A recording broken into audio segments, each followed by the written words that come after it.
Hello, grade 5s. We are going to do Mr. Popper's Penguins as a novel study, so hopefully you haven't read it yet. If you go on Epic, if you go on to Epic, it is on there so you can read along with me. You can read before me, you can listen to me read. It's up to you. So, Chapter 1, Stillwater. It was an afternoon in late September in the pleasant little city of Stillwater. Mr. Popper, the house painter, was going home from work. He was carrying his bucket, his ladders, and his board so that he had a rather hard time moving along.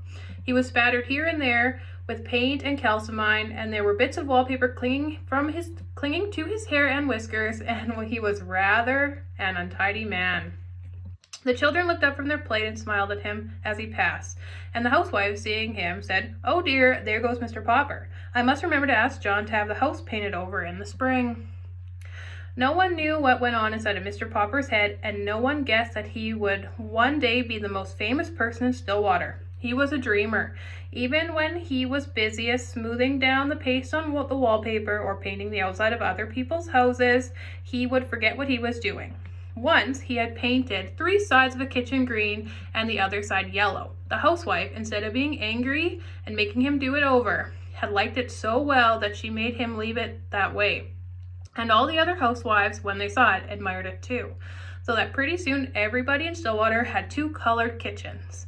The reason Mr. Popper was so absent-minded was that he was always dreaming about faraway countries. He had never been out of Stillwater.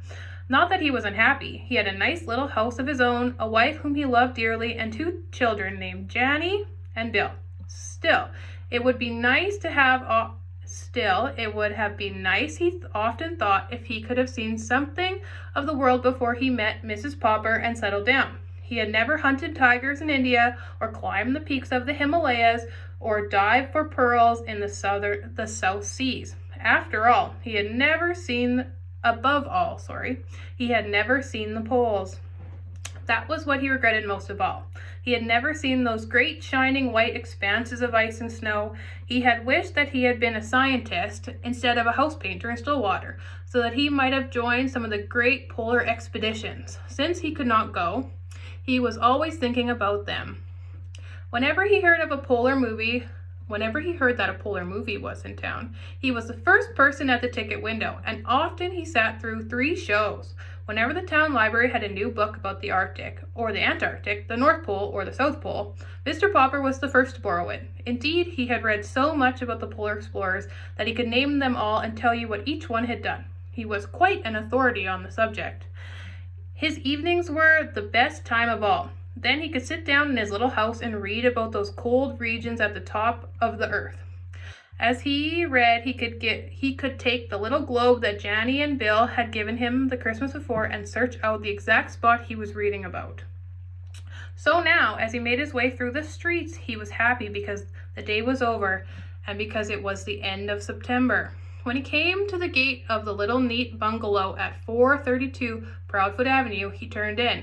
"Well, my love," he said, setting down his buckets and ladders and boards and kissing Mrs. Popper, "the decorating season is over. I have painted all the kitchens in Stillwater. I have papered all the rooms in the new apartment building on Elm Street. There's no more work until spring, when people want their house painted." Mrs. Popper sighed. "I sometimes wish you had the kind of work that lasted all year instead of just from spring until fall," she said. "It will be very nice to have you home for a vacation, of course, but it is a little hard to sweep with a man sitting around reading all day." I could decorate the house for you." "No, indeed," said Mrs. Popper firmly. "Last year you painted the bathroom 4 different times, because you had nothing else to do, and I think that is enough of that. But what worries me is the money. I have saved a little, and I dare say we can get along as we have other winters. No more roast beef, no more ice cream, not even on Sundays." "Shall we have beans every day?" asked Janny and Bill, coming in from play. "I'm afraid so," said Mrs. Popper. "Anyways, go wash your hands for supper, and Papa, put away this litter of paints, because you won't be needing them for quite a while." Chapter 2, A Voice in the Air. That evening, when the little Poppers had been put to bed, Mr. and Mrs. Popper settled down for a long, quiet evening. The neat living room at 432 Proudfoot Avenue was much like the other living rooms in Stillwater, except that the walls were hung with pictures from the National Geographic magazine. Mrs. Popper picked up her mending, while Mr. Popper collected his pipe, his books, and his globe. From time to time, Mrs. Popper sighed a little as she thought about the long winter ahead. Would there really be enough beans to last, she wondered. Mr. Popper was not worried, however. As he put on his spectacles, he was quite pleased at the prospect of a whole winter of reading travel books with no work to interrupt him. He set his little globe beside him and began to read. "What are you reading?" asked Mrs. Popper. "I'm reading a book called Antarctic Adventures. It's very interesting. It tells about the different people who have gone to the South Pole and what they found there." "Don't you ever get tired of reading about the South Pole?" "No, I don't. Of course, I would much rather go there than read about it, but reading is the next best thing." "I think it must be very boring down there," said Mrs. Popper. "It sounds very dull and cold, with all that ice and snow." "Oh no," answered Mr. Popper. "You wouldn't think it was dull if you had gone with me to see the movies of the Drake expedition at the Bayou? Not sure about that word. We'll have to look it up. Last year. Well, I didn't, and I don't think any of us will have money for movies now," answered Mrs. Popper a little sharply. She was not at all a disagreeable woman, but she sometimes got rather cross when she was worried about money. "If you had gone, my love," went on Mr. Popper, "you would have seen how beautiful the Antarctic is. But I think the nicest part of all is the penguins. No wonder all the men on the expedition had such a good time playing with them. They are the funniest birds in the world. They don't fly like other birds. They walk erect like men. When they get tired of walking, they just lie down on their stomachs and slide. It would be very nice to have one for a pet." "Pets," said Mrs. Popper. "First, it's Bill wanting a dog, and then Janny begging for a kitten. And now you and penguins? But I won't have any pets around. They make too much dirt in the house, and I have enough work now trying to keep this place tidy. To say nothing of what it costs to feed a pet. Anyways, we have a bowl of goldfish." "Penguins are intelligent," continued Mr. Popper. "Listen to this, Mama. It says here that when they want to catch some shrimps, they all crowd over the edge of an ice bank. Only they don't jump in because a sea leopard might be waiting to eat the penguins. So they crowd and push until they manage to shove one penguin off to see if it's safe. I mean, if he doesn't get eaten up, the rest of them will know it's safe for them all to jump in." "I wouldn't want to be that penguin." "Dear me," said Mrs. Popper in a shocked tone. They sound to me like pretty heathen birds." "It's a queer thing," said Mr. Popper, "that all the polar bears live at the North Pole and all the penguins live at the South Pole. I should think the penguins would like the North Pole too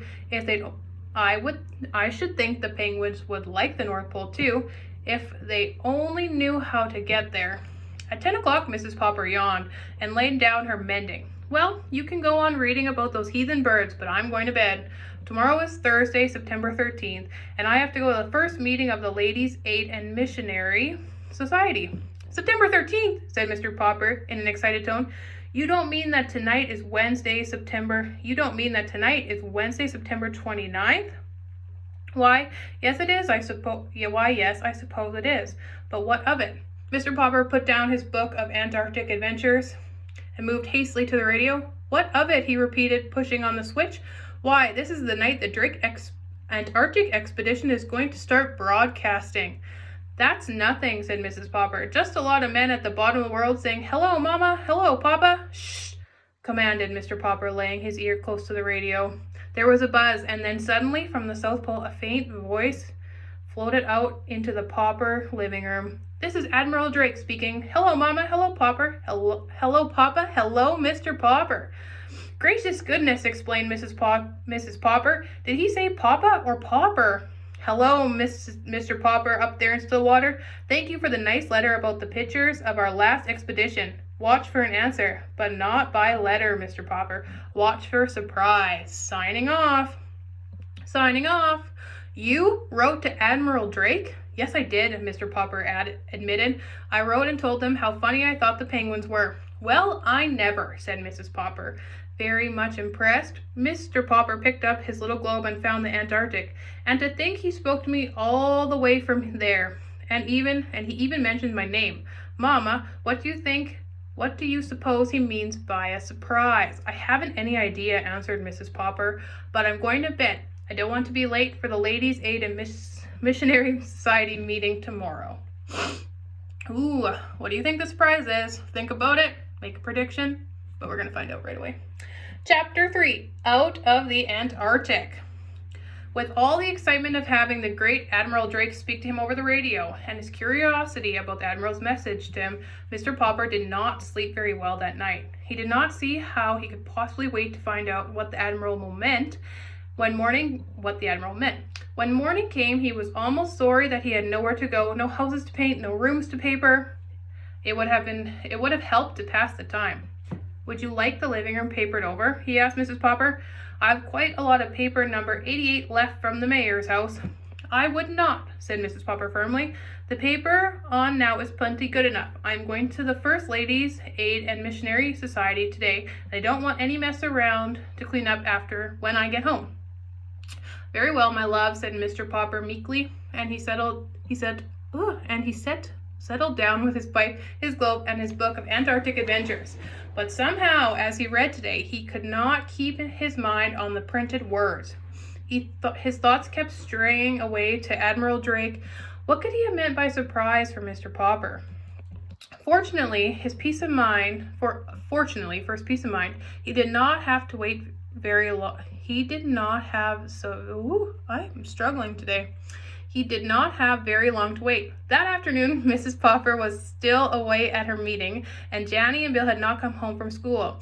There was a loud ringing at the front door. I suppose it's just the postman. I won't bother to answer it, he said to himself. The bell rang again, a little louder this time. Grumbling to himself, Mr. Popper went to the door. It was not the postman who stood there. It was the expressman with the largest box Mr. Popper had ever seen. Party by the name of Popper live here? That's me. Well, here's a package that's come Air Express all the way from Antarctica. Some journey, I'll say. Mr. Popper signed the receipt and examined the box. It was covered all over with markings. Unpack at once, said one. Keep cool, said another. He noticed that the box was punched here and there with air holes.